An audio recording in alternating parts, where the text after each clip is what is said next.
అందరూ నమస్కారం. ఇప్పుడు నేను చెప్పబోయేది ఖచ్చితంగా జగన్ కోసం పాజిటివ్గా చర్చిలలో కానీ ఈ వైసీపీ బ్యాచ్ ఖచ్చితంగా చెప్పుకుంటారు. చూడండి ఎలా చూసావా, జగన్ ఏం చేసినా మంచి కోసం చేస్తాడరా, రోడ్లు వేయలేదురా. ఎందుకో తెలుసా, ఆ గతుకుల రోడ్లో వెళ్తూ ఉంటే ఒకవేళ ఎవరికైనా హెల్త్ ఇష్యూస్ ఉంటే నయమవుతాయిరా, ఎవరైనా కోమాలంటూ బయటపడతారా. జగన్ నిజంగా ప్రభువు బిడ్డరా, ఆ దేవదూతరా. ఖచ్చితంగా చర్చిలలో కానీ బయట ఈ పేటీఎం మ్యాచ్ వైసీపీలో ఖచ్చితంగా ఈ వేళ ఎక్కడైనా ఖచ్చితంగా మీరు వింటారు. విన్నప్పుడు నాకు కామెంట్ పెట్టండి. వినీతా శుక్ల 50 సంవత్సరాల పెద్ద ఆవిడ. ఈమె ఉత్తరప్రదేశ్లోని ఫిల్బిత్ జిల్లా కోర్టులో ఆమె సీనియర్ అసిస్టెంట్గా పనిచేస్తున్నారు.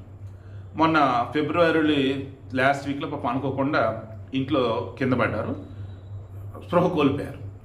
ఇమీడియట్గా ఫిల్బిత్ ఉన్నటువంటి పెద్ద ఆసుపత్రి పట్టుకెళ్ళారు. చూసి కష్టమయ్యా బరేలీకి పట్టుకెళ్ళని అన్నారు. బరేలీకి తీసుకెళ్లారు. ట్రీట్మెంట్ చేస్తూ ఫిబ్రవరి 24వ తారీఖు నీకు ఏమన్నారంటే, కష్టమయ్యా ఆల్మోస్ట్ బ్రెయిన్ డెడ్ అనేట్టు కోమాలోకి వెళ్ళిపోయింది, చనిపోయినట్టేనయ్యా, ఇక తీసుకెళ్ళిపోయింది, ఊరి లంచ్ క్రియలు చేసుకోండి అని అన్నారు. ఇక ఈ వినీతా శుక్ల యొక్క భర్త కుల్దీప్ సింగ్ శుక్ల అతను ఏం చేస్తున్నాడు, ఊర్లో ఫోన్ చేసి చెప్పాడు, ఆయన వాళ్ళకి చెప్పినాడు, ఇక వచ్చేసాడు అన్నాడు. బరేలీ నుంచి హరిద్వార్ వెళ్ళే రోడ్డు అట. మరి అదేం రోడ్డు నాకు అర్థం కాల.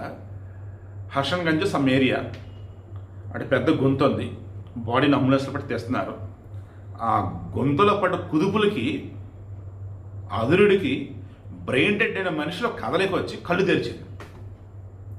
చనిపోయింది తీసుకెళ్ళండి అని చెప్పారు. బ్రెయిన్ డెడ్కి చనిపోయినట్టని ఇంటికి తీసుకెళ్ళండి అన్నారు. అంచులకు అందరికి చెప్పారు. బాడీస్ని వస్తున్నారు, ఏడుస్తున్నారు. అకస్మాత్తుగా కుదుపులకి ఆమె కళ్ళు తెరిచింది.